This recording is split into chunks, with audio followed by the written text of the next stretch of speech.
네, 안녕하십니까. 주님 안에서 평안하셨습니까? 새 교회당에서 찬양을 해서 그런지 찬양이 막 힘이 넘쳐버리네요. 찬양 감사합니다. 제가 입당식 때 와보고 이제 두 번째 방문을 했는데요. 참 너무 아름답게 건축을 한 것 같습니다. 수고들 많이 하셨네요. 아마 저희들이 이제 기도를 많이 하고 또 기도 가운데 정말 희생도 많이 하셨을 텐데 하나님이 아마 영육간에 충분하게 보상을 해주실 거라고 믿습니다. 수고하셨습니다. 잠깐 기도하겠습니다.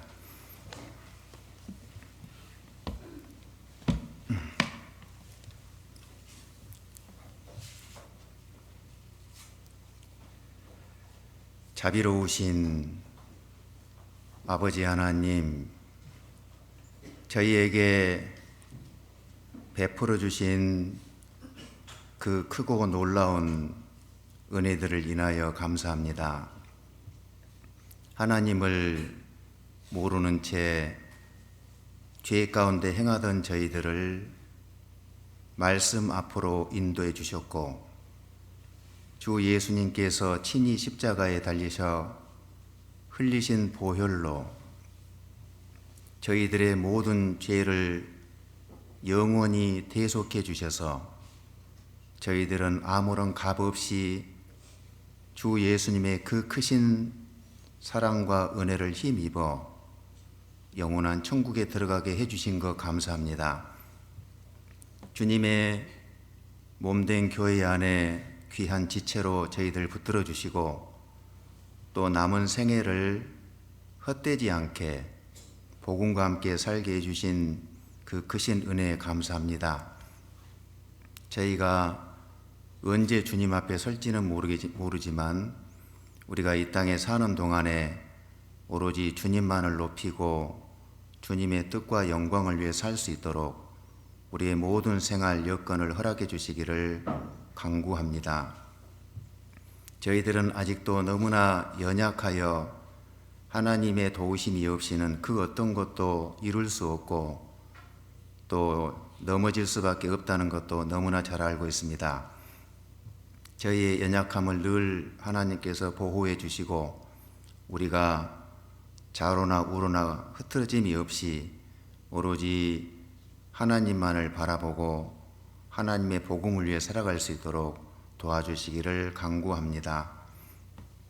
항상 기뻐하라, 쉬지 말고 기도하라, 범사에 감사하라는 하나님께서 저희에게 향하신 그 선하신 뜻이 매일매일의 삶 속에서 나타나게 해주시고 이 마지막 때를 살아가는 저희들에게 부지런하여 게으르지 말고 열심을 품고 주를 섬기는 모두가 되게 도와주옵소서. 이제 하나님께서 우리 나주교회당 새로이 건축을 허락해 주셨고 이렇게 입당식까지 마치게 해 주셨사오니 하나님께서 이 교회당에 새로운 영혼들로 새로운 알곡들로 차고 넘칠 수 있도록 역사해 주시기를 간구합니다. 하나님, 이제 이 교회당을 통해서 하나님의 귀한 역사가 날로 일어날 수 있도록 도와주옵소서. 전 세계적으로 하나님의 복음이 힘있게 증거되고 있음에 감사합니다. 복음을 들고 나가 있는 우리 선교사님들 그리고 가정들 영육 간의 어려움을 겪지 않게 해주시고 더 많은 지역에 더 많은 사람들에게 이 은혜의 복음이 힘있게 증거되도록 역사해 주시기를 바랍니다. 오늘 또 우리가 주일을 맞이해서 말씀 앞에 이렇게 모여싸우니 우리에게 꼭 필요한 시간이 되고 우리가 마땅히 알아야 될 것들 또 행여나 하나님 앞에 불순종하고 있던 일들이 있었다면 드러나게 해주시고 고치게 해주시고 새롭게 해주셔서 더욱더 하나님을 가까이 따라가는 지체들 되게 도와주옵소서. 말씀의 모든 시종을 주님께서 함께 해주시기만을 간절히 바라오며 예수님 이름으로 기도드렸습니다. 아멘. 우리 성경 사도행전 13장 보겠습니다.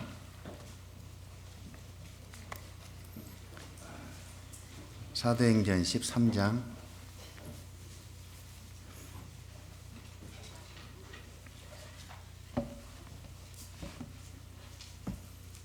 20절부터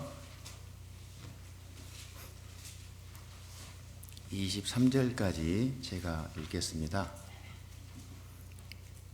20절 그 후에 선지자 사무엘 때까지 사사를 주셨더니 그 후에 저희가 왕을 구하거늘 하나님이 베냐민 지파 사람 기스의 아들 사울을 40년간 주셨다가 패하시고 다윗을 왕으로 세우시고 증거하여 가라사대 내가 이새의 아들 다윗을 만나니 내 마음에 합한 사람이라 내 뜻을 다 이루게 하리라 하시더니 하나님이 약속하신 대로 이 사람의 씨에서 이스라엘을 위하여 구주를 세우셨으니 곧 예수라. 오늘 그 말씀의 제목은 하나님 마음에 합한 사람 가로 열고 다윗 가로 닫고 이렇게 정해봤습니다. 아마 이 성경 이 말씀은 우리가 자주 접하는 말씀이기도 할 텐데요. 다윗은 우리가 잘 아는 것처럼 이스라엘의 이제 두 번째 왕이고 동시에 군인이기도 합니다. 그래서 성경에 예수님 모형으로 등장하는 사람들이 꽤 여러 사람이 나오는데 그 중에 한 사람이 이제 다윗 왕이 되겠습니다. 구약 시대 하나님을 정말 잘 섬겼던 한 사람으로서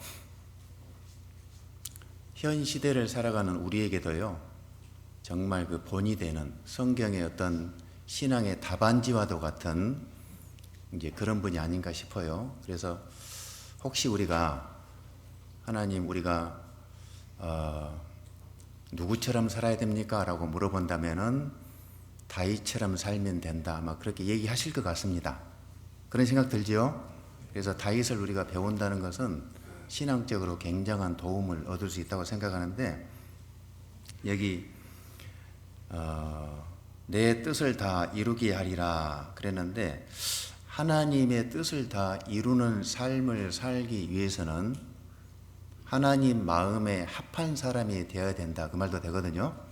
그러면 우리가 그런 소원을 다 가지고 있는데 다윗처럼 우리가 살아야 되겠다.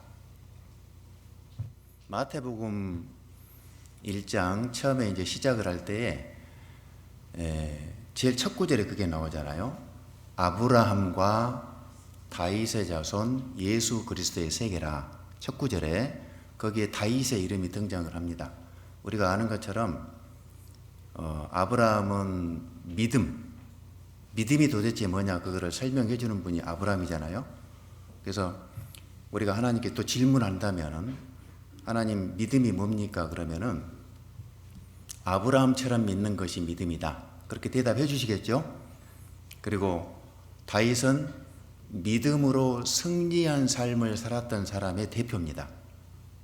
그래서 우리가 신앙의 길을 갈 때에 다 이렇게 승리하고 싶은 마음이 다들 있는데 우리가 이제 그렇게 되려면은 다윗을 본받으면 또 될 거 아닙니까? 그래서 그런 면에서도 우리가 교훈이 될 것 같습니다. 그리고 우리가 이제 다윗 이렇게 배울 때 항상 보면은 사울이 등장을 합니다. 그래서 사울하고 다윗을 비교해서 설명을 이렇게 가끔 해주시는데 사울은 한마디로 말하면 실패한 사람입니다. 다윗은 성공한 사람이죠. 그러니까 사울이 그 처음에 이렇게 보면은 시작이 너무 좋지 않습니까? 시작은 참 좋았지만은 결과적으로는 그 하나님께 버림을 받았기 때문에 실패한 사람. 다윗은 하나님께 정말 많은 슬픔을 주기도 했었지만은 그렇지만은 끝까지 쓰임 받았던 성공했던 사람입니다. 우리가 그렇게 잘 이해하고 있죠. 그래서 이제 두 사람을 비교해서도 설명을 하기도 하는데, 다윗의 생애를 이제 두 토막으로 이제 구분을 해볼 수 있을 것 같아요. 30살까지 이제 전반기 삶이겠죠. 그리고 그 후에 또 40년, 30년, 40년 이렇게 나눌 수가 있는데, 그 30년의 삶은 준비되어지는 과정 속에 있었다, 그렇게 보면 됩니다. 하나님의 사람으로 쓰임 받기 위한 준비 과정. 그 다음에 후 40년은 이제 그걸 토대로 해서 믿음으로 점점점 승리해 나가는 그런 과정, 그렇게 이제 이해할 수 있거든요. 근데 우리도 이제 보면은 그 하나님이 어떤 사람을 사용하실 때 그냥 아무나 불러서 막 쓰시는 게 아니잖아요. 준비하는 과정이 분명히 있고, 그리고 준비된 만큼 또 쓰시는 그 하나님이십니다. 그래서 우리가 요한일서에 나와 있는 것처럼 아이의 신앙에서 분명히 청년의 신앙으로 나아가야 되고, 청년의 신앙에서 머물러 있으면 또 안 되고 아비의 신앙으로 가야 되잖아요. 아마 우리는 그런 과정 속에 있다고 생각을 합니다. 자, 근데 다윗이 마지막으로 했던 말씀, 여기 표시를 좀 해놔 보세요. 사무엘하 23장을 한번 봐보겠습니다. 사무엘하 23장, 다윗이 마지막으로 했던 말을 한번 봐보게요. 23장 1절, 503페이지입니까? 구약성경? 네. 사무엘하 23장 1절에 같이 한번 읽어볼까요? 이는 다윗의 마지막 말이라 이새의 아들 다윗이 말하며 높이 올리온 자, 야곱의 하나님에게 기름 부음을 받은 자, 이스라엘의 노래 잘하는 자가 말하도다. 다윗의 마지막 말이라 그랬는데, 다윗이 이제 나이가 많이 들었고요.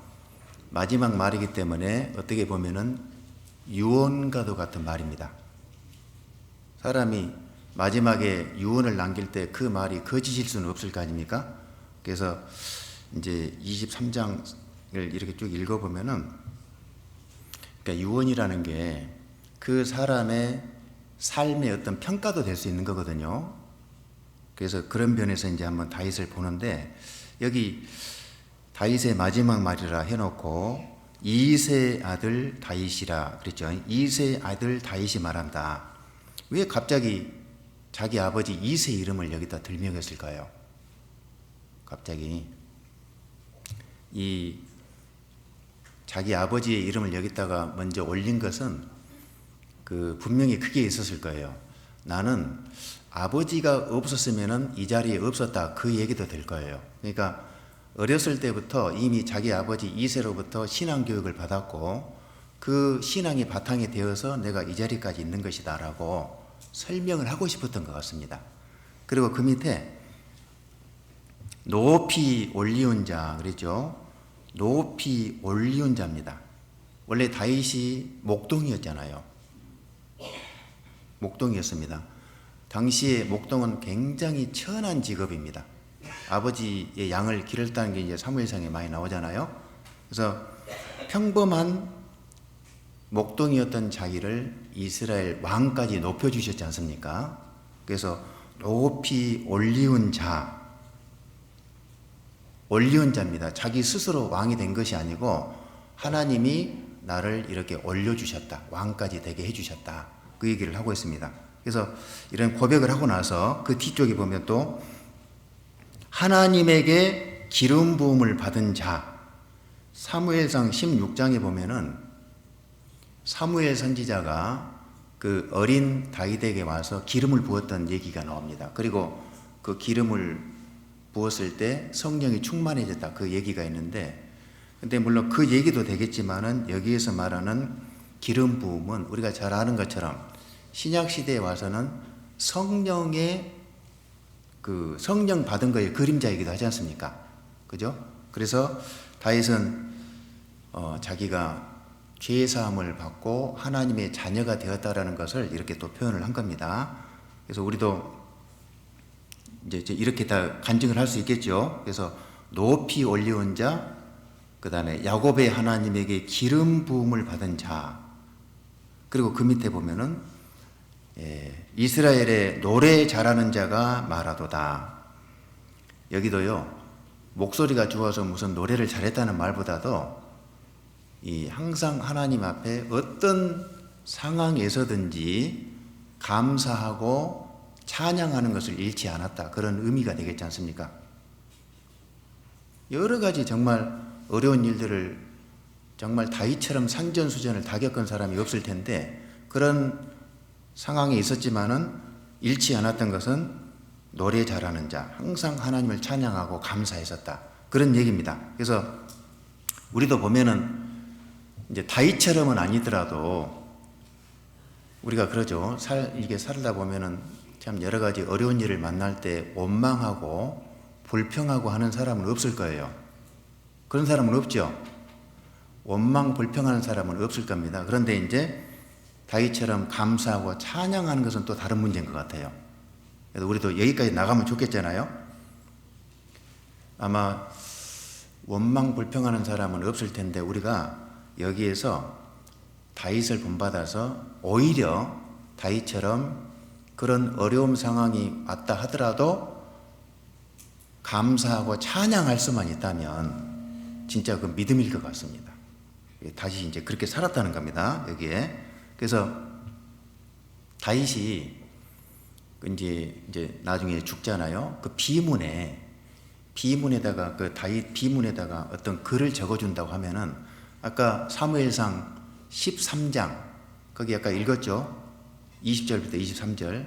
그 36절에 보면은 무슨 말씀이냐면은 다윗은 당시에 하나님의 뜻을 섬기다가 잠들었다, 그 말씀이 기록되어 있거든요. 아마 그런 내용이 들어가지 않을까 싶어요. 하나님의 뜻을 섬기다가 잠든 사람, 다윗. 우리도 이제 죽어가지고 비문에 뭘 좀 하나 적으려고 하면 누가 좀 적어주면 좋을 것 같은데요. 누가 어떤 내용을 적어줄까요? 만약에 적는다고 하면은 생각해 보셨어요? 우리도 뭘 하나 적어주면 좋을 텐데 누군가가. 근데 저도 한번 돌아봐 보니까 쓸말이 없을 것 같아요. 아직까지는 아무것도 쓸말이 없을 것 같아요. 근데 어쨌든 다윗은 정말 하나님의 뜻을 위해 섬기다가 잠든 것이 확실합니다. 그건 하나님 평가거든요. 하나님이 평가는 뭐 확실한 거지 않습니까? 그래서 하나님을 뜻을 좇아서 섬겼던 이 다윗이 이제 또 이것도 한번 살펴볼게요. 이제 다음 왕이 될 솔로몬에게 마지막으로 또 했던 말이 있어요. 그것도 참 우리가 배워볼 만한데 우리 역대상을 한번 봐보시죠. 역대상 28장. 역대상 28장. 이제 솔로몬에게 이제 마지막으로 했던 말입니다. 솔로몬에게 28장 9절 여기도 같이 한번 읽어볼까요? 내 아들 솔로몬아, 너는 내 아비의 하나님을 알고 온전한 마음과 기쁜 뜻으로 섬길지어다. 여호와께서는 문 마음을 감찰하사 모든 사상을 아시나니 내가 저를 찾으면 만날 것이요 버리면 저가 너를 영원히 버리시리라. 이 솔로몬에게 장차 이제 왕이 될 사람이지 않습니까? 이제 했던 말인데요. 내 아들 솔로몬아, 너는 내 아비의 하나님을 알고, 내 아비의 하나님, 다윗이 한평생 하나님을 섬겼잖아요. 내가 하나님을 한평생 섬겼는데 내가 이 경험했던 하나님을 너도 좀 알고 온전한 마음과 기쁜 뜻으로 섬길지어다. 온전한 마음이 뭘까요? 온전한 마음, 일편단심입니다. 마음이 안 변한 이 오로지한 마음으로 섬기라는 거죠. 기쁜 뜻으로. 기쁜 뜻 그러면은 이제 어떤 상황에서든지 아까 다윗처럼 감사하고 찬양하면서 기쁜 뜻으로 섬길지어다 해놓고, 여호와께서는 뭇 마음을 감찰하사 모든 사상을 아시나니. 그렇죠. 하나님은 우리 각 사람의 마음을 모를 리가 없잖아요. 어떤 생각을 하고 있는지 다 알고 계시잖아요. 아시나니 내가 저를 찾으면 만날 것이요 버리면 저가 너를 영원히 버리시리라. 그래서 전적으로 하나님을 의지하고 살아가면 하나님의 보호하심이 있을 것이다 라고 이제 얘기를 하신 겁니다. 이게 솔로몬에게 했던 얘기예요. 우리가 잘 아는 것처럼 다윗은 죽기 전에 정말 하나님께 이것만은 좀 해드리고 싶었던 게 하나 있었습니다. 그게 뭡니까? 네. 눈 뜨세요. 성전 건축입니다. 성전 건축. 알면서요. 진짜 다윗이 꼭 그것만을 해주고 싶었거든요. 수건 사업이에요. 수건 사업. 자기가 죽기 전에 이것만은 꼭 하나님께 해드리고 싶었습니다. 왜냐하면은 자기는 백향목 궁전에 살고 있고, 그다음 이제 하나님의 궤에는 언약궤에는 휘장 안에 있었지 않습니까? 그것이 너무 마음에 아팠어요. 자기는 백향목 궁전 안에 있고, 그러니까 야, 내가 죽기 전에 꼭 그 성전을 하나 건축해가지고 하나님의 언약궤를 거기다 꼭 모셔드려야 되겠다. 그 소원이 분명히 있었는데요. 근데 하나님이 그건 허락을 하지 않습니다. 왜요? 다윗은 군인으로서 피를 너무 많이 흘렸잖아요. 그래서 너는 안 된다. 분명히 하나님 말씀하셨고, 아마 그 얘기를 다윗이 들었을 때 굉장히 좀 마음이요. 어땠을까 싶어요. 아쉬웠을 것 같죠. 근데 솔로몬에게는 또 허락을 한다니까 또 감사했잖아요. 그러니까 솔로몬이 이제 그걸 건축을 이제 하게 될 텐데, 다윗이 가지고 있었던 그 모든 자기가 가지고 있던 전부를 갖다가 성전 건축하는데 다 내놓습니다. 그러니까 백성들도 그걸 감동을 받아가지고 백성들도 이제 같이 막 동참을 하잖아요. 그리고 이제 그걸 가지고 이제 성전 건축이 이루어지는데, 근데 이제 다윗은 너무나 아쉬웠기 때문에 이 성전이 건축이 될 때 정말 이런 마음으로 건축되길 바랬어요. 그 뒤에 한번 봐보세요. 29장 뒤쪽에 19절을 한번 보시죠. 19절. 또 내 아들 솔로몬에게 정성된 마음을 주사 주의 계명과 법도와 율례를 지켜 이 모든 일을 행하게 하시고 내가 위하여 예비한 것으로 전을 건축하게 하옵소서.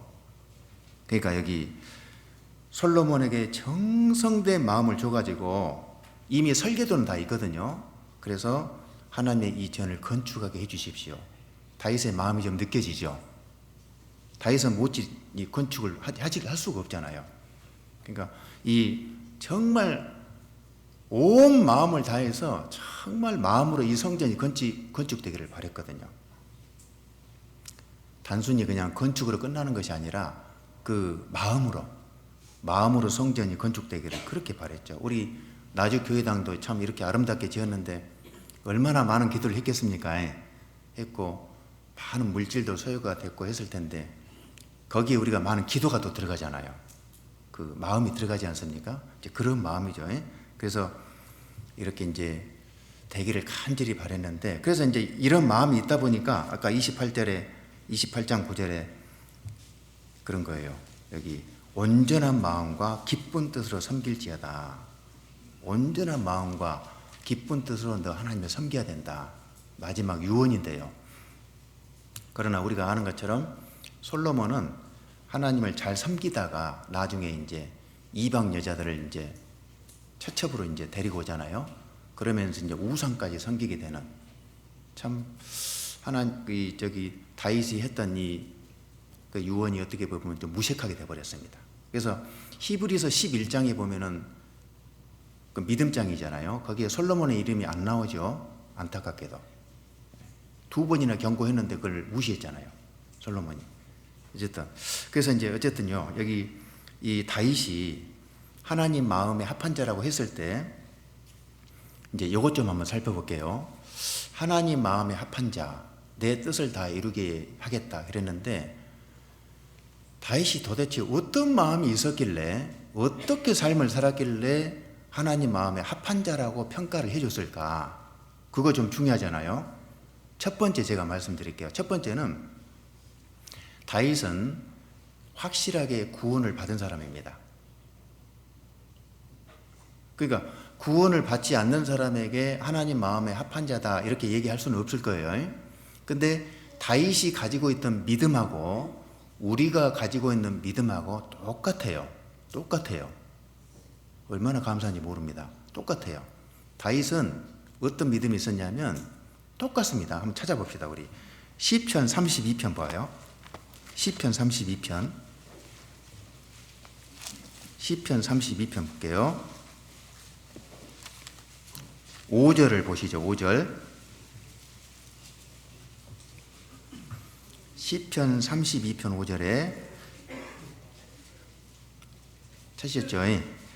내가 이르기를 내 허물을 여호와께 자복하리라 하고 주께 내 죄를 아뢰고 내 죄악을 숨기지 아니하였더니 곧 주께서 내 죄의 악을 사하셨나이다. 참 이거 우리 가끔 성경 강연회 때 이 말씀을 찾을 수도 있는데 내 허물을 자복하리라 하고 내 죄악을 숨기지 아니했더니 하나님께서 죄를 사해 주셨다. 그 얘기입니다. 다윗은 우리아의 아내 밧세바를 범했고 간음죄 지었고요. 그 죄를 숨기려고 하다 보니까 우리아까지 죽이게 되는 살인죄까지 짓게 되었는데 그 죄 때문에 정말 마음에 그 눌림이 있었거든요. 이게 그걸 이제 나단 선지자가 탁 지적을 해줬죠. 근데 이 죄 때문에 너무나 이제 고통 중에 있었던 것이죠. 그래서 그 3절 4절에 보면은 얼마나 큰 고통이 있었는지 이렇게 설명을 해놨습니다. 내가 토솔치 아니할 때에 종일 신음함으로 내 뼈가 쇠하였도다. 토솔한다는 게 뭐냐면 죄를 토해낸다는 거거든요. 죄를 토해내지 않을 때에는 내가 종일 신음함으로 내 뼈가 쇠하였다 이렇게 말씀하시고 그 밑에 주의 손이 주야로 나를 누르시오니 내 진액이 화하여 내 진액이 화한다 그 말은 변하여 여름 가물에 마름같이 되었나이다. 그러니까 그 간음죄 짓고 살인죄 짓고 했던 그것들이 그 마음이 그냥 바짝바짝 이게 말랐던 것이죠. 그 마음에 어떤 큰 고통이 있었던 것이죠. 그래서 이런 표현을 한 거잖아요. 주의 손이 주야로 나를 누르시오니. 그러니까 심한 그 죄책감이 이제 있었던 것이죠. 그래서 그 이제 5절에 아까 읽었던 내 허물을 여호와께 자백하리라 그랬더니 곧 주께서 내 죄의 악을 사하셨나이다. 자기의 죄를 숨기는 자는 형통치 못하나 그 다음에 죄를 자복하고 버리는 자는 불쌍히 여김을 받으리라 그 말씀이죠. 그래서 죄를 숨겨놓은 사람은 절대 형통치 못한다. 토설해야 되는 거죠. 이렇게 밖으로 토해내면서 중심으로 회개하고 돌이켰을 때 하나님은 그 사람을 보시는 것이죠. 그래서 우리 그 위에 보면은 그 1절 보면은 1절 2절에 이제 그런 사람에게 이 말씀이 임하는 거잖아요. 허물의 사함을 얻고 그 죄의 가리움을 받는 자는 복이 있도다. 마음에 간사가 없고 여호와께 정죄를 당치 않는 자는 복이 있도다. 그랬죠. 그래서 구원을 받아야 될 때 구원받을 대상자들이 해야 될 것은 뭘 하는 것이 아니고요. 뭐 열심히 뭘 하고 뭘 바치고 뭘 하는 것이 아니고 뭡니까? 인생들이 해야 될 것은 이거거든요. 돌이키는 거거든요. 돌이키는 거. 하나님 원하는 건 딱 그거 하나입니다. 돌이키는 거죠. 자기의 죄를 자기가 지옥 갈 수밖에 없는 운명 가운데 있구나 이걸 솔직하게 인정을 하고 그리고 돌이켰을 때 그 죄를 사해 주시는 겁니다. 믿게 해 주시는 거예요. 경험하셨죠? 그래서 이제 이 말씀을 로마서에는 이렇게 얘기합니다. 한번 봐봅시다. 로마서 찾아봐요. 로마서 4장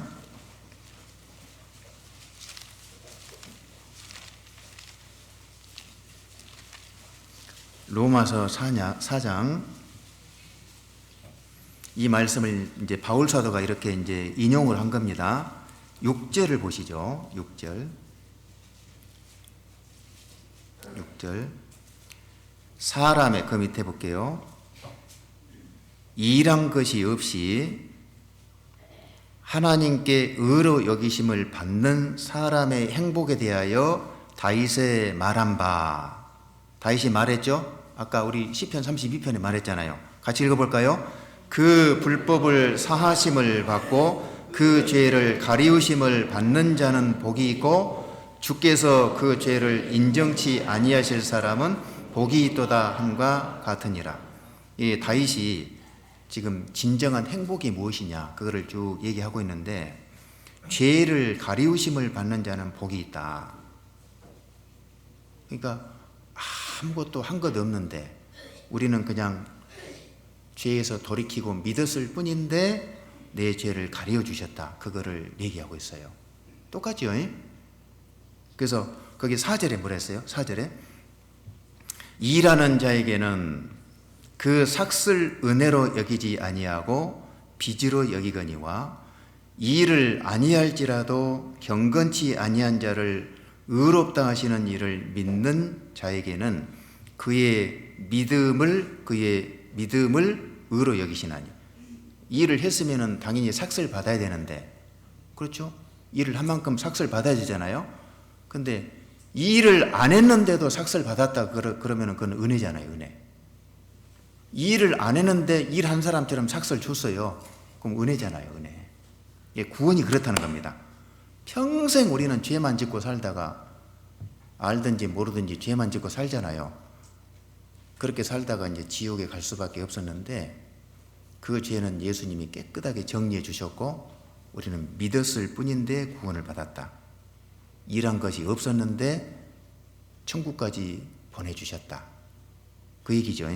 그러니까 이걸 보면은 다윗이 간증하고 있는 이 내용하고 우리가 믿고 있는 내용이 똑같지 않습니까? 어때요? 우리 지금 엘리베이터가 제가 타고 올라왔는데 엘리베이터도요, 공장에서 제작을 해가지고 설치하고 그런 과정은 얼마나 돈도 많이 들어가고 힘이 들잖아요. 땀 뻘뻘 흘려가면서 제작을 할 거 아니에요. 근데 우리는 딱 눌렀더니 올라갔다 내려갔다 하지 않습니까?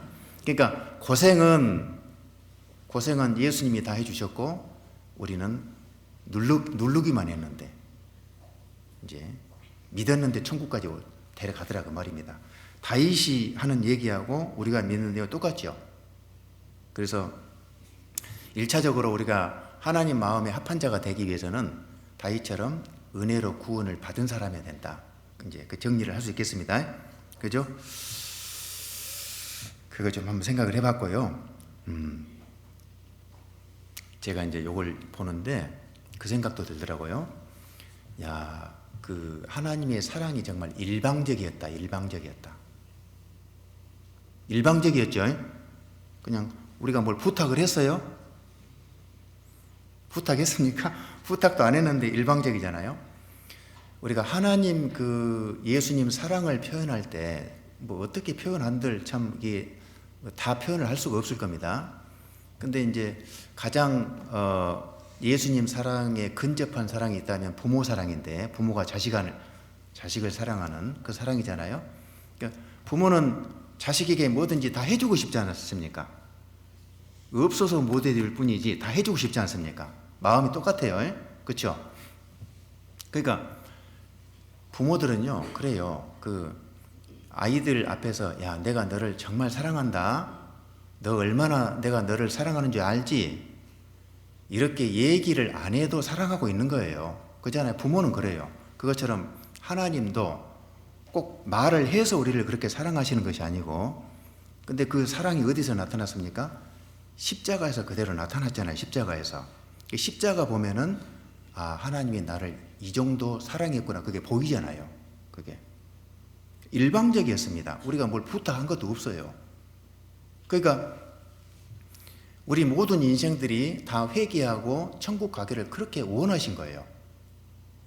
제가 성경 강연에 이렇게 듣다가 그 참 마음에 좀 이렇게 감사가 있었던 게 어떤 그 말씀이었냐면, 이 지구상에 나 혼자만 살고 있었어도 예수님이 왔을까요, 안 왔을까요? 왔다는 거예요.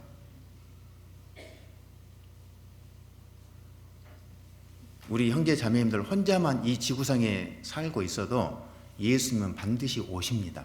그리고 십자가에서 죽으실 거예요. 그러니까 그렇게 생각을 해보니까요, 야, 참 나 같은 것이 뭐라고 해. 나 혼자를 위해서도 이렇게 오실까? 그건 사실이거든요. 좀 그런 걸 보면은 우리가 구원받기를 그렇게 원하시는 거예요. 믿기를 원하신다 그 말입니다. 그래서 어쨌든 다윗도 그렇게 해서 구원을 받았고 우리도 그렇게 해서 구원을 받았다. 거저 받은 겁니다. 그래서 그러면 하나님 마음에 합한 자로 살기 위해서는 어떻게 살 것인가 한번 생각을 해봅시다. 제가 생각할 때는 다윗은 한결같은 사람입니다. 한결같아요. 이 사람은 아까 서두에도 제가 말씀드렸지만은 딱 마음이 고정되어 있습니다. 변함이 없어요. 어려움이 있거나 즐거움이 있거나 항상 마음이 흔들림이 없이 한결같이 갑니다. 한결같이. 그러니까 그 약속의 말씀을 딱 붙잡고 한결같이 사는 거예요. 그걸 성경에서 뭐라고 합니까? 성실하다 그럽니다. 성실하다. 언약에 성실하다 그렇게 얘기합니다.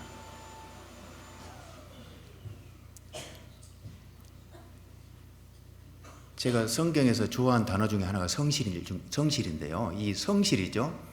이 세상에서도 어떤 사람이 성공합니까? 성실해야 돼요. 성실하지 않으면 성공할 수가 없습니다. 맞지 않습니까? 신앙의 세계에서도 그 믿음을 딱 붙잡았으면은요, 끝까지 이거 붙잡고 가야 돼요. 이게 다윗에게 이게 탁월했거든요. 이게. 그래서요, 왜 그러냐? 여기 찾아봅시다, 우리. 시편 82편을 봐봐요. 왜 우리가 성실하게 살아야 되냐면 시편 89편이죠.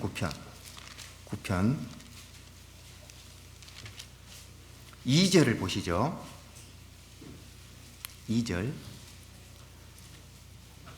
여기 2절 같이 읽어볼래요? 내가 말하기를 인자하심을 영원히 세우시며 주의 성실하심을 하늘에서 경고히 하시리라 하였나이다. 5절에도 똑같은 말이 있고요. 주의 성실. 8절에도 보면은 여호와 만군의 하나님이여 주와 같이 능한 자 누구리까 여호와여 주의 성실하심이 주를 둘렀나이다. 이게 무슨 말일까요? 하나님은 속성이 아예 그냥 속성 자체가 성실로 다 이렇게 차 있다는 거예요. 둘러 있다는 그 말이잖아요.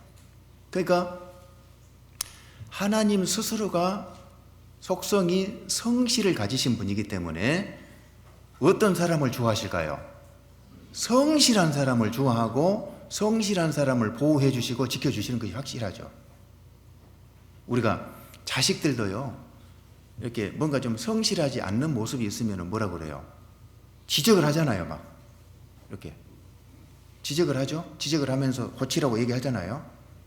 그래서 시편 119편 75절에도 뭐라고 되냐면은 이런 말씀이 있어요.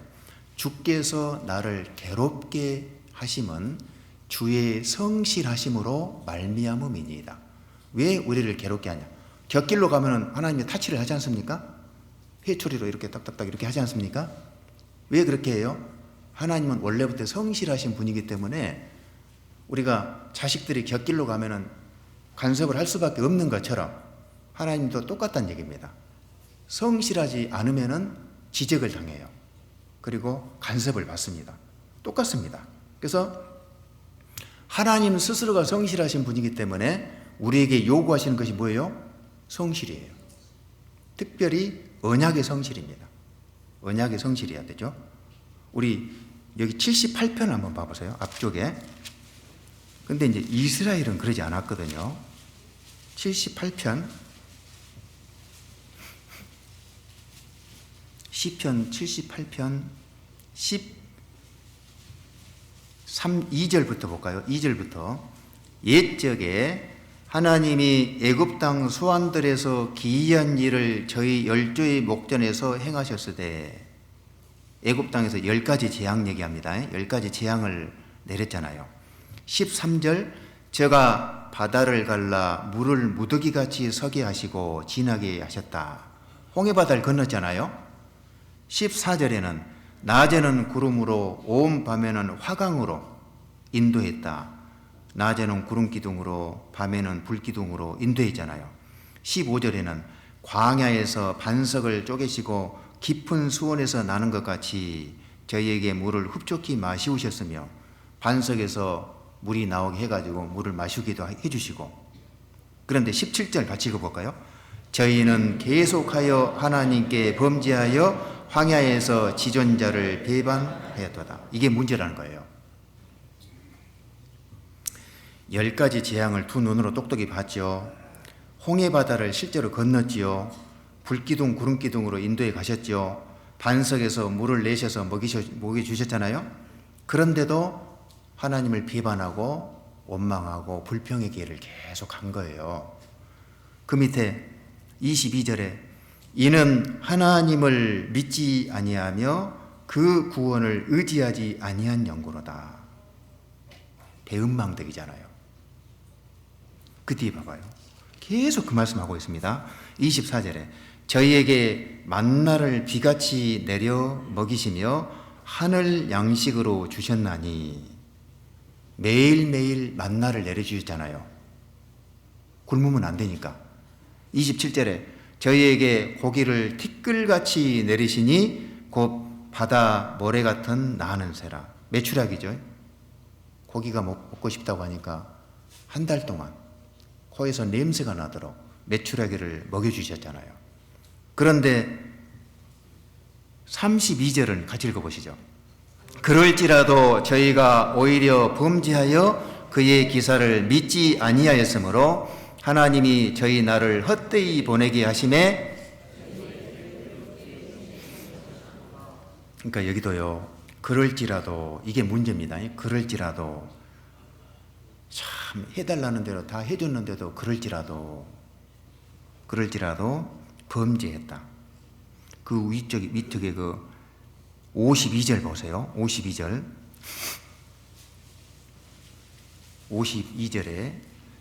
자기 백성을 양같이 인도하여 내시고 광야에서 양떼같이 지도하셨도다.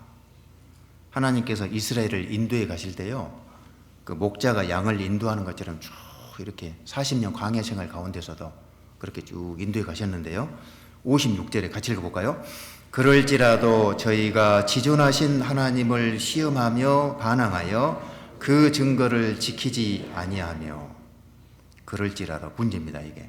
그러니까 출애굽을 해가지고 가나안 땅에 들어갈 때까지 그 과정 속에 보면은 하나님이 계속 하나님의 은혜로 하나님의 사랑으로 인도에 가셨는데도 불구하고 좀 지나면 또 원망하고 좀 지나면 또 원망하고 이제 그런 삶이었다는 겁니다. 그럴지라도. 이거 참 우리가 이렇게 하고 있는지도 모르겠어요. 우리가 이스라엘이 이제 이게 뭡니까? 이게 배은망덕이죠. 해달라는 대로 다 해줬는데 먹고 사는데 아무 지장 없게 해주셨고 그렇지 않습니까? 그랬는데도 그럴지라도 뭐가 부족해서 또 원망하고 불평하고. 왜 이런 일이 벌어졌을까요? 이게 마음의 정함이 없는 겁니다. 마음을 성실함이 없는 거예요. 성실함이. 딱 정하고 가셔야 되는데 거기 보세요. 37절 볼게요. 같이 읽어볼까요? 37절. 이는 하나님께 향하는 저희 마음이 정함이 없으며 그의 언약에 성실치 아니하였음이로다. 그러니까 마음을 정해야 되는데요, 마음에 정함이 없으며 그의 언약에 성실치 아니했다. 하나님 말씀을 이렇게 버린 거예요.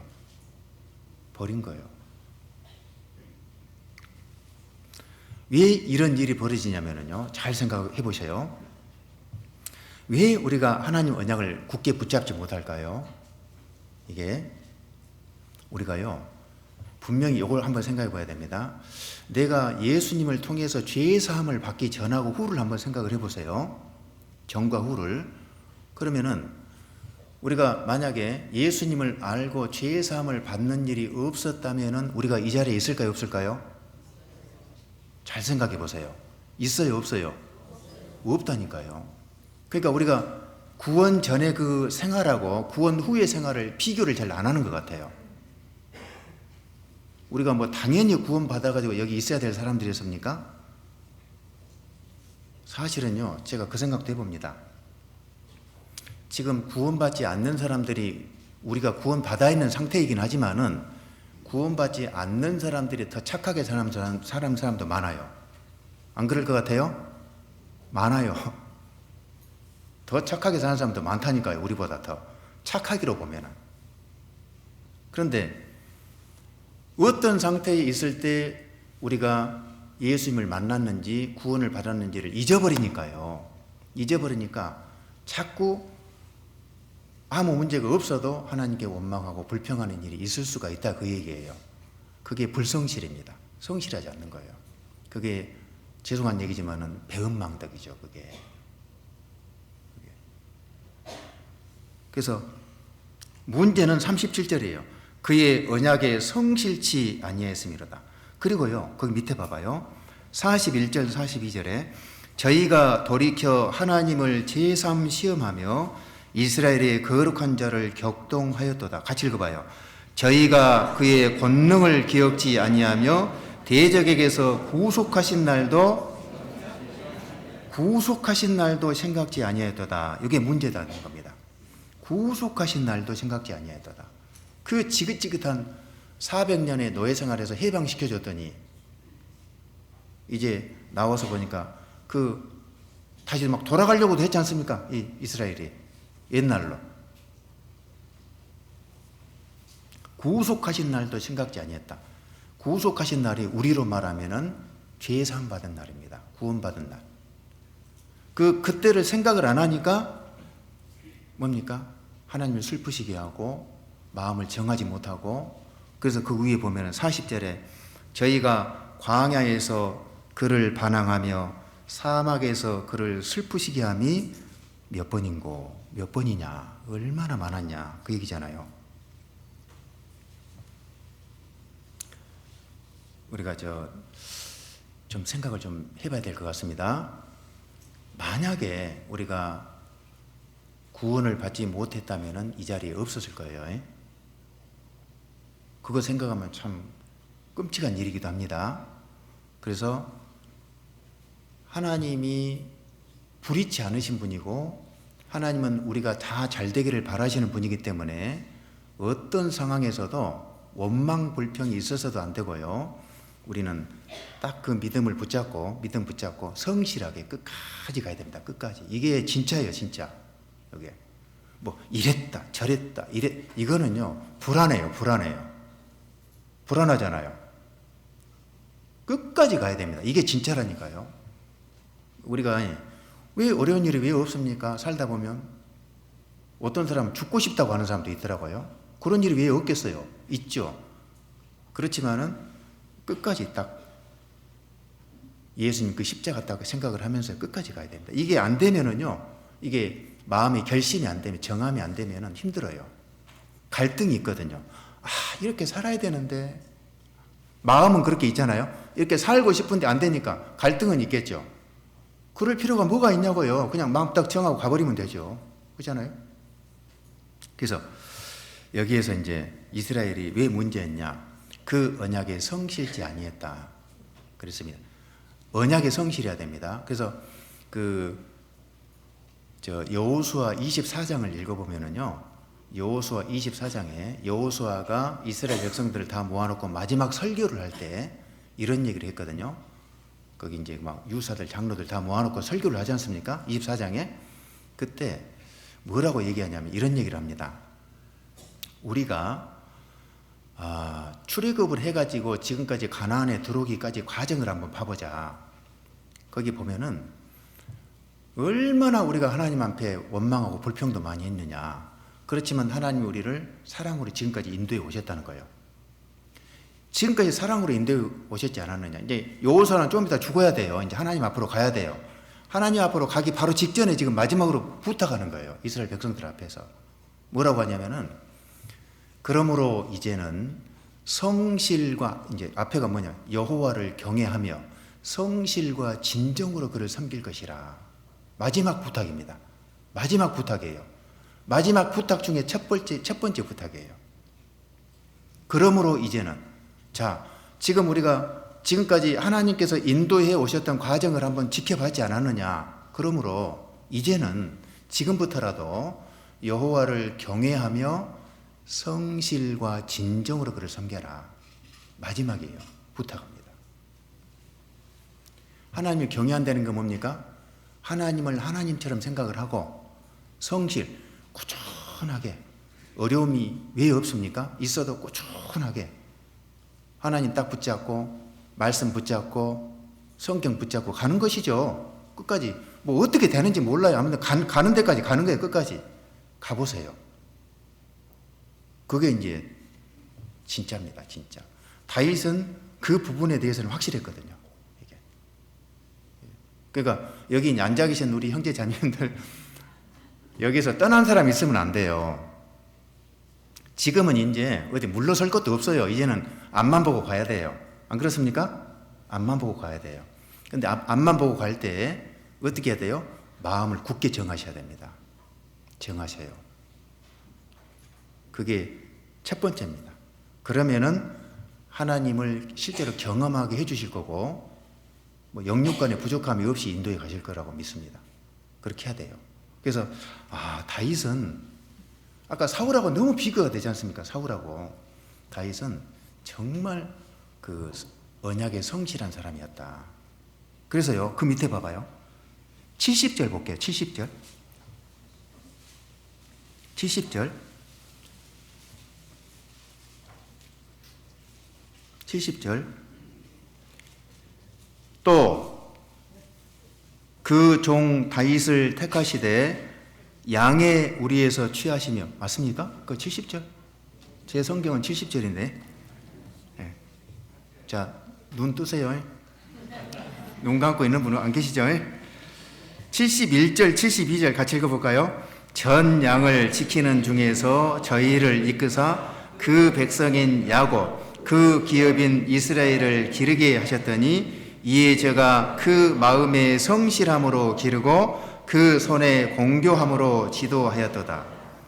그러니까요, 그 종 다윗을 택하시되 양의 우리에서 취했다는 거죠.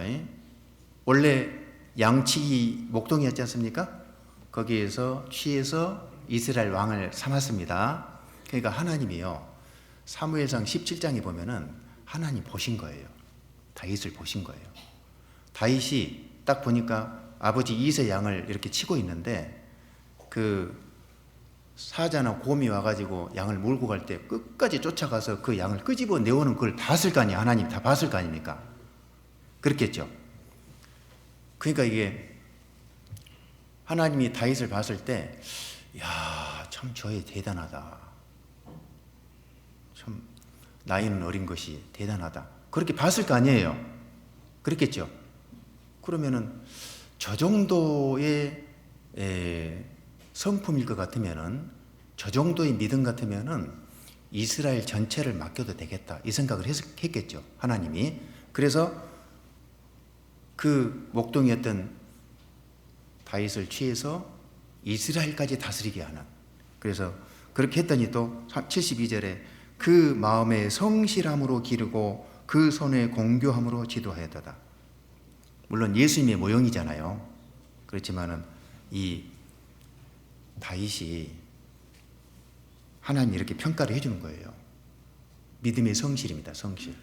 끝까지 가셔야 됩니다. 끝까지. 이게 최고예요.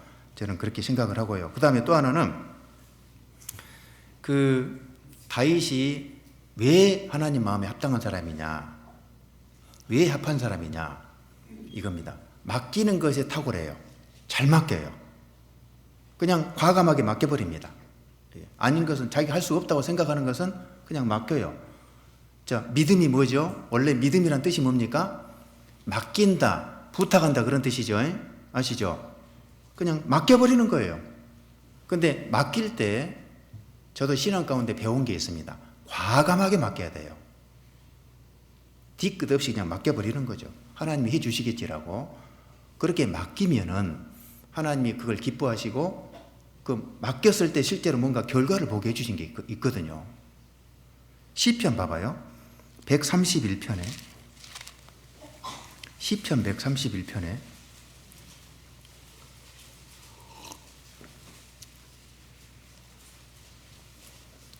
2절 보시죠. 2절 같이 읽어보시죠. 실로 내가 내 심령으로 고요하고 평온케 하기를 젖된 아이가 그 어미 품에 있음 같게 하였나니 내 중심이 젖된 아이와 같도다. 그러니까요. 여기도 보세요.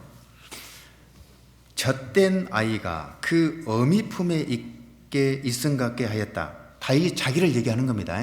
지금 자기예요, 자기. 그러니까 하나님을 어머니로 생각을 한 것 같아요. 여기에서는 젖된 아이가. 근데 젖된 아이가 뭘 알겠습니까?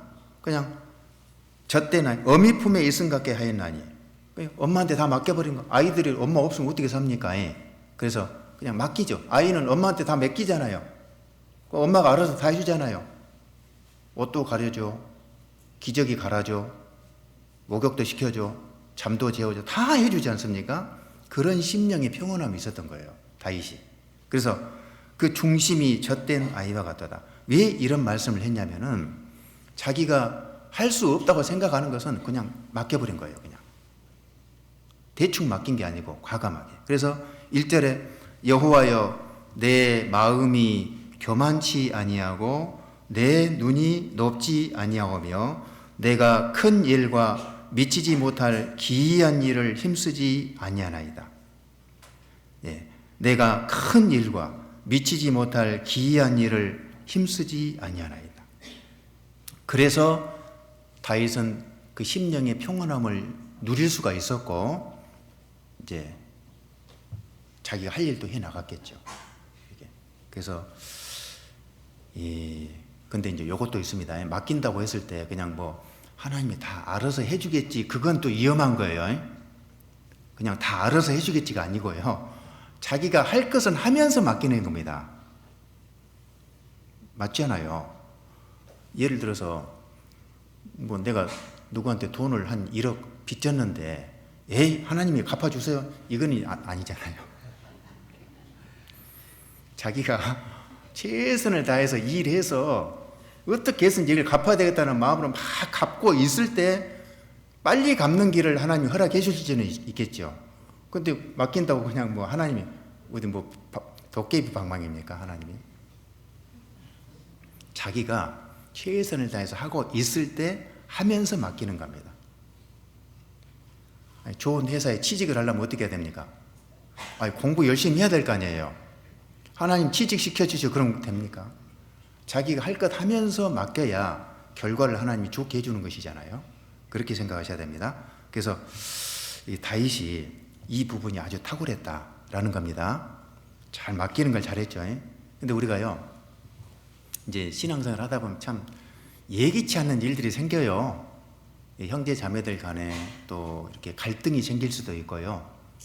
나는 그런 의도로 얘기한 게 아니었는데 이상한 쪽으로 좀 이렇게 해석을 해가지고 오해를 사는 경우도 있고 그런 게 있죠.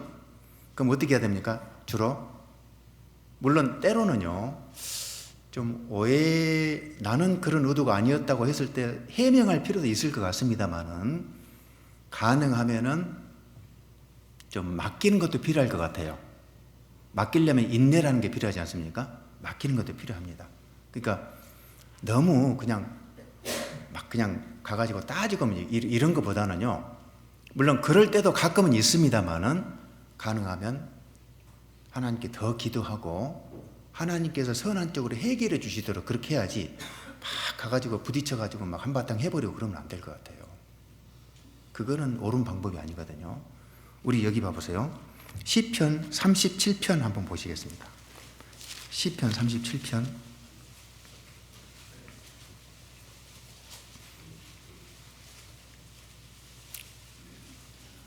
1절 보시죠. 1절. 행악자를 인하여 불평하여 하지 말며 불의를 행하는 자를 투기하지 말지어다. 투기라는 게 부동산 투기가 아니고요. 여기 이제 시기, 뭐 질투 이런 겁니다. 투기. 셈 내는 거 있잖아요. 그런 거. 다윗의 말인데 정말 그 다윗이 억울한 일이 참 많았지만은 불평 불만이 없었지 않습니까? 근데 여기 불평하지 말며 불의를 행하는 자를 투기하지 마라 그랬는데 이 하나님 뜻으로 알고 자기의 삶을 그대로 받아들인 거예요. 그러니까 이런 말을 하죠. 맡겼다 그 얘기입니다. 자기의 삶을 하나님이 허락하신 걸로 딱 받아들이고 맡긴 거예요. 그 밑에 그래서 5절 한번 볼까요? 같이 읽어보시죠. 너의 길을 여호와께 맡기라. 저를 의지하면 저가 이루시고. 그렇죠. 맡기라 그러면 이루시고. 이것이 가장 빠른 길이다 그 얘기죠. 맡기면 이루시고. 맡기면은 다소 시간은 걸릴 수 있겠지요. 시간은 다소 걸릴 수 있지만은 맡기면 하나님이 해결해 주신다 그 얘기입니다. 다윗이 이걸 확실히 안 거예요. 그래서 너의 행사를 여호와께 맡기라. 그리하면 너의 경영하는 것이 이루리라. 그 말씀이 있죠. 잠언 16장에. 그래서 맡기면 이루리라. 이건 법칙입니다.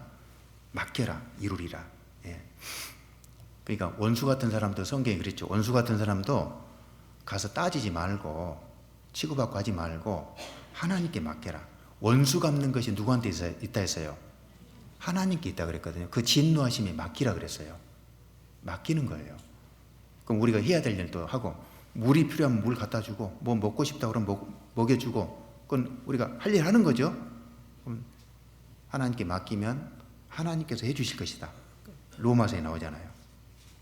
그래서 다윗처럼 우리도 좀 맡겨보게 해요. 좀 이렇게 그냥 과감하게 이렇게 그것만 되면은 좀 좋은 일들이 많이 있을 겁니다. 그리고 이제 또 하나 다윗은 이제 시간이 많이 갔습니다. 벌써 다윗은 뭘 잘했냐면은 다윗이 탁월한 게 또 하나 있어요. 뭐가 있냐면 사심이 없습니다. 사심이 아무 사심이 없어요. 오로지 하나님만 영광 받으시면 된다. 이 어떤 생각으로 샀습니다. 이 생각으로. 우리 그렇게 살고 계시죠? 내가 잘 돼야 됩니까? 하나님이 잘 돼야 됩니까? 물론 내가 잘 되는 걸 하나님이 기뻐하시는데 사심이 없어요. 저는 그게 크게 평가되더라고요. 전혀 사심이 없어요. 하나 봅시다 우리. 사무엘상 봐봐요. 18장. 사무엘상 18장. 사무엘상 18장 5절 보게요. 5절. 다윗이 사울에 보내는 곳마다 가서 지혜롭게 행하매 사울이 그로 군대의 장을 삼았더니 온 백성이 합당히 여겼고 사울의 신하들도 합당히 여겼더라. 무리가 돌아올 때 곧 다윗이 블레셋 사람을 죽이고 돌아올 때에 여인들이 이스라엘 모든 성에서 나와서 노래하며 춤추며 소고와 경쇠를 가지고 왕 사울을 환영하는데, 경쇠가 뭐냐면 이렇게 땡그랑땡그랑 하는 그 악기입니다. 악기. 여인들이 뛰놀며 창화하여 가로되, 창화가 뭐냐면은 이게 서로 찬양을 하는데 서로 주고받고 찬양하는 거예요. 사울의 죽인 자는 천천히요 다윗은 만만이로다 한지라. 사울이 이 말이 불쾌하여 심히 노하여 가로되 다윗에게는 만만을 돌리고 내게는 천천만 돌리니 그에 더 얻을 것이 나라밖에 무엇이냐 하고 그날 후로 사울이 다윗을 주목하였더라. 잘 아시죠? 그러니까 지금 이제 우리로 말하면 다윗이 좀 인기가 좀 올라간 것처럼 보이잖아요, 지금. 그러니까 그런 상황에서 사울이 이제 마음이 좀 문제가 생겼어요. 마음이 상했습니다, 지금. 왜? 다윗을 높여주는 것처럼 보이거든요. 자기를 좀 깎아내린 것처럼 보이고. 그래서 여기 9절에 그날 후로 사울이 다윗을 주목하였더라. 이러다가 왕자리까지 뺏기는 거 아니냐. 어떤 위기감이 있었던 것 같습니다. 그래서 거기에 보면은 아까 5절에 군대의 장을 삼았는데, 군대의 장이면은 우리로 말하면은 뭐 육군 참모총장, 사단장 뭐 그런 장급 있잖아요. 그러니까 수만 명의 그 군사를 거느리는 그런 그 위치에 있었던 사람을 천부장으로 내려버리잖아요. 천부장으로. 그 밑에 볼게요. 그 밑에 12절 보세요. 12절. 여호와께서 사울을 떠나 다윗과 함께 계심으로 사울이 그를 두려워한지라. 그러므로 사울이 그로 자기를 떠나게 하고 천부장을 삼음에 그가 백성 앞에 출입하며 그 모든 일을 지혜롭게 행하니라. 여호와께서 그와 함께 계시니라. 천부장으로 내려버렸어요. 천부장 하면은 1000명, 부하들이 1000명밖에 없어요. 이렇게 됐습니다. 그런데 14절에 그 모든 일을 지혜롭게 행하니라. 그러니까 예전하고 똑같이 자기 할 일 한 거예요. 더 지혜롭게 한 거예요. 우리 예를 들어서요, 국방부 장관을 하다가 어디 중대장, 대대장 하라고 그러면 하겠냐고, 그거를요. 못하죠. 옷 벗으라는 얘기밖에 안 되는데. 근데 지혜롭게 행하니라. 이거 딱 보면은 다윗은 사심이 없어요. 하나님 뜻으로 받아들인 겁니다. 일단 뭐 계급이 높고 낮고 뭐 전혀 이게 상관하지 않아요. 그냥 지혜롭게 행하는 거예요. 자기가 할 일 하는 겁니다. 더 지혜롭게 최선을 다해서. 그러니까 나중에 이 다윗을 하나님이 다시 왕으로 다시 세워주셨죠. 나중에 그런 일이 있었잖아요. 그러니까 이게 참 좀 다윗이 좀 달라요. 뭐가 좀 다르죠. 우리 가끔 이제 어머니 회장님 하시다가 예를 든 겁니다. 어머니 회장님 하시다가 뭐 어디 조총무도 할 수도 있고, 봉사장님 하시다가 뭐 구역 총무도 할 수 있고 그러잖아요. 그럼 마음이 어떨까요? 솔직히 조금 서운할걸요? 그런 마음이 있을 것 같아요. 저도 그런 생각이 들 것 같습니다. 근데 그런 마음이 없잖아요, 지금 다윗은. 하나님 뜻으로 딱 받아들이고. 이거 한번 생각해 볼게요. 우리가 지금 이 자리에 있는 것도 참 기적이기도 하지만은, 저도 참 이 말씀을 전하고 있는 것이 참 이게 어떻게 해서 내가 이렇게 하는지는 모르겠어요. 저도 잘 모르겠는데, 참 우리가 꼭 생각해야 될 게 있습니다. 뭐냐면은 이게요, 우리 것이 있어요, 없어요? 사실은 요거 이제 원점으로 돌아가야 됩니다. 우리 것이 없잖아요. 우리 것도 없어요. 우리가 나올 때 뭘 가지고 나왔어요? 아무것도 없잖아요. 지금 옆에 계신 형제 자매님들 봐보세요. 남편도 하나님이 주셨죠. 아내도 하나님이 주셨죠. 자식들도 하나님이 주셨죠. 다 주셨잖아요. 여러분, 지갑 속에 있는 1000원짜리 한 장까지도 다 하나님이 주신 거잖아요. 그렇게 돌아가면은 좀 낮아질 수 있는 것 같아요. 낮아져요. 맞죠? 우리 거 없어요. 높아질 이유가 없습니다. 높아지려고 하면 낮춰야 최대한 앞서 낮추려고 노력을 해야 됩니다. 내가 이렇게 높아졌나? 얼른 그거 좀 낮추려고 노력을 해야 될 것 같아요. 그래야 돼요. 그래야 다윗같이는 안 될지라도요, 그래야 우리가 하나님 앞에 더 온전해질 수가 있습니다. 그래서 봐봐요.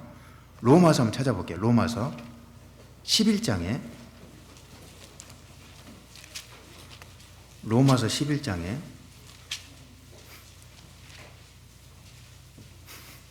로마서 11장 34절 보세요.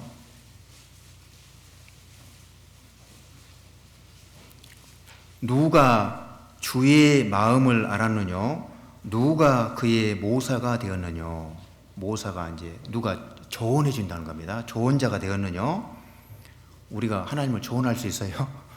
하나님 이 일은 이렇게 하시죠. 이렇게 할 수가 없잖아요. 없다고 얘기해요. 35절 같이 읽어봐요. 누가 주께 먼저 드려서 갚으심을 받겠느냐? 이 말이 뭐냐면 누가 주께 먼저 드려서 갚으심을 받겠느냐? 우리가 하나님께 뭘 드렸어요?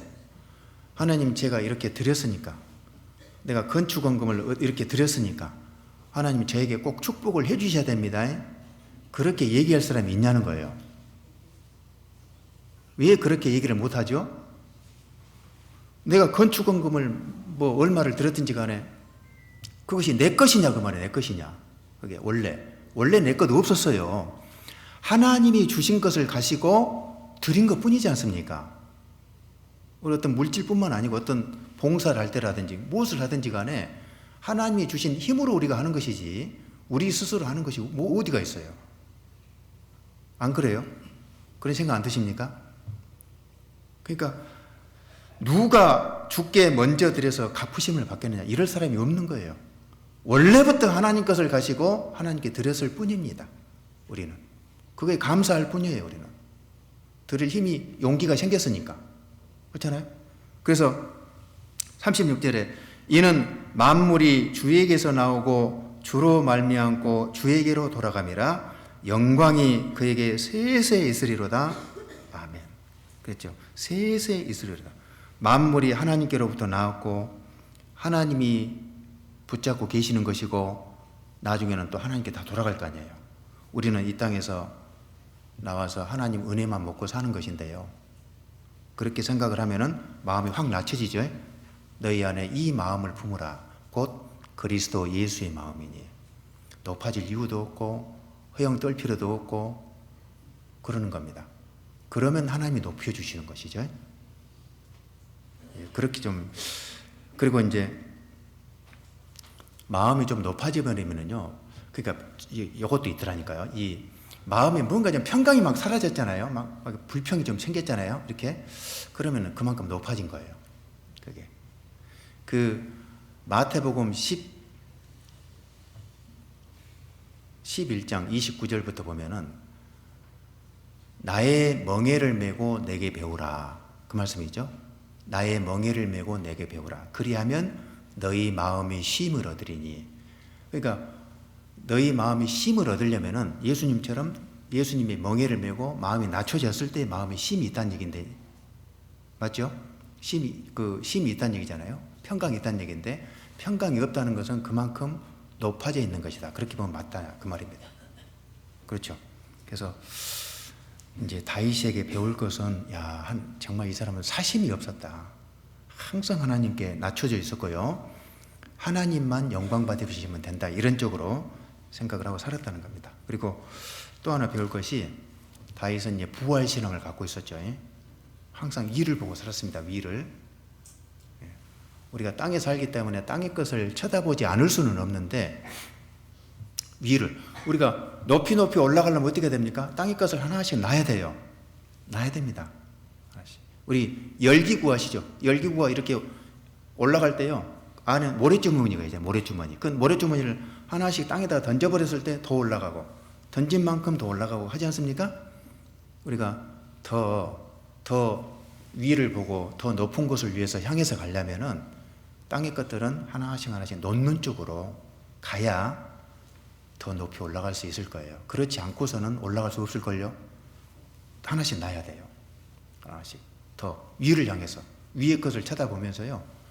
우리가 여기 앉아 계신 모든 분들은 다 하나님을 만나야 될 텐데 그 날을 생각을 하면서 하나씩 좀 위쪽을 보면서 그렇게 가야 되겠죠. 그리고 이제 또 하나는 다윗은 이제 이거 마지막으로 하나만 더 생각해 볼게요. 항상 하나님과 깊은 교제를 사모했거든요. 깊은 교제를 사모했습니다. 우리가 그렇게 돼야 될 것 같아요. 아침에 성경 읽으셨어요? 기도하고 나오셨어요? 뭐 당연히 그렇게 하셨겠죠. 우리가 주일날 이렇게 나올 때도 수요 말씀을 들을 때도 하나님 제가 지금 이러한 상황인데 꼭 말씀으로 좀 해결받게 해주십시오. 그런 게 있어야 됩니다.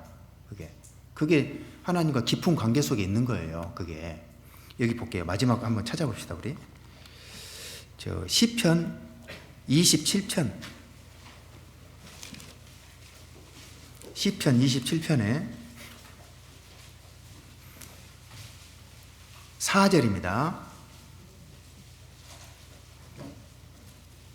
4절 같이 읽어보시죠. 내가 여호와께 청하였던 한 가지 일 곧 그것을 구하리니 곧 나로 내 생전에 여호와의 집에 거하여 여호와의 아름다움을 앙망하며 여기 여호와의 집이 나옵니다. 내 생전에 여호와의 집에 거하여. 그러니까 다윗이 계속적으로 이제 이 소원이 있었던 거예요. 기도를 많이 했겠죠. 여호와의 집에 거하여 여호와의 아름다움을 앙망하며 그 전에서 사모하게 하실 것이라. 여호와의 집이 신약 시대에는 어디입니까? 교회잖아요, 교회. 그러니까 그 다윗의 소원이 뭐였냐? 소망이 끝까지 죽을 때까지 여호와의 집에 거해서 하나님과 깊은 교제를 원했다는 거예요. 자기 간증입니다, 이게. 우리도 마찬가지죠. 우리도 끝까지 교회 안에 머물러야 되잖아요. 우리 지난번에 어떤 목사님이 설교하실 때 그게 딱 마음에 오더라고요. 이 교회가 어떤 곳인지 아십니까? 하면서 뭐라고 얘기하시냐면 일터래요, 일터. 그게 딱 맞더라고요. 일터요. 우리 일터입니다, 지금 교회가. 근데 저는 이제 한 단계 더 넘어서 교회는 이제 전부라고 말하고 싶어요. 교회는 우리 인생의 전부입니다. 교회를 떠나가지고 어디 가서 살라고요? 교회 떠나버리면 우리 마음의 안식을 어디서 누리려고요? 교회를 떠나면 우리 가족들 지금 구원해야 되잖아요? 어디서 구원시키려고요? 안 되잖아요. 교회가 전부입니다. 그러니까 수요 말씀, 주일 말씀 뿐만 아니고 어떤 모임이 있을 때마다 거기에 분명히 하나님이 행차하시기 때문에 거기에 가가지고 같이 말씀도 듣고 간증도 들으면서 서로 위로받고 기도해주고 우리가 끝까지 그렇게 살아야 돼요. 그러니까 다윗의 이 간증처럼 여호와의 집에 거하여 우리가 끝까지 이 나주교회당 떠나지 마십시오. 여기서 끝까지 같이 복음 전하면서 살다가 하나님을 만나야 될 것 같습니다. 맞죠? 꼭 그렇게 했으면 좋겠어요. 그래서 오늘 그 하나님 마음에 합한 사람이 누구냐 했을 때 첫 번째 성실한 사람, 언약에 성실한 사람, 두 번째 어떤 상황에서도 하나님께 맡기는 사람, 그 다음에 아까 세 번째는 사심이 없는 사람, 그러니까 하나님 영광만을 위해 사는 사람, 그 다음에 또 하나는 이제 부활 신앙을 갖고 살아야 됩니다. 이 땅이 우리가 집이 아니에요. 그리고 또 하나는 이제 하나님과의 깊은 교제를 사모하는 사람, 그렇게 돼야 되겠습니다. 그러면은 하나님이 틀림없이 하나님 마음에 합한 자라고 인정을 해 주실 것이고 그 사람을 통해서 하나님의 뜻을 이루어 가실 거라고 생각돼요. 그래서 그렇게 좀 우리도 다윗을 본받아서 살았으면 좋겠습니다. 기도하고 마치겠습니다. 자비로우신 아버지 하나님 감사합니다. 저희들 아무것도 한 것 없고 믿은 것밖에 없지만은 저희들 구원해 주셨고 하나님의 자녀 삼아 주신 것 감사합니다. 우리가 남은 때를 좀 더 하나님을 붙들고 말씀을 붙들고 다윗처럼 살게 해주시고 우리 나머지의 생이 결코 후퇴되거나 낙오되지 아니하도록 지켜주시기를 간구합니다. 우리 나주교회 형제 자매님들 각 가정들마다 영육 간에 늘 지켜주시고 모든 필요로 채워주셔서 복음과 함께 사는데 어려움이 없게 해주시고 또 우리 변종민 목사님을 중심으로 해서 우리 모두가 한 팀이 되어서 복음을 힘있게 전하다가 주 앞에 설 수 있도록 은혜를 베풀어 주시기를 기도드립니다. 이제 내일부터 구역 집회가 있고 또 그 후에 대집회까지 연결되어 있습니다. 집회가 있을 때마다 새로운 얼굴들을 보내주시고 또 많은 분들이 구원받아 함께할 수 있도록 은혜를 베풀어 주옵소서. 예수님 이름으로 기도드렸습니다. 아멘.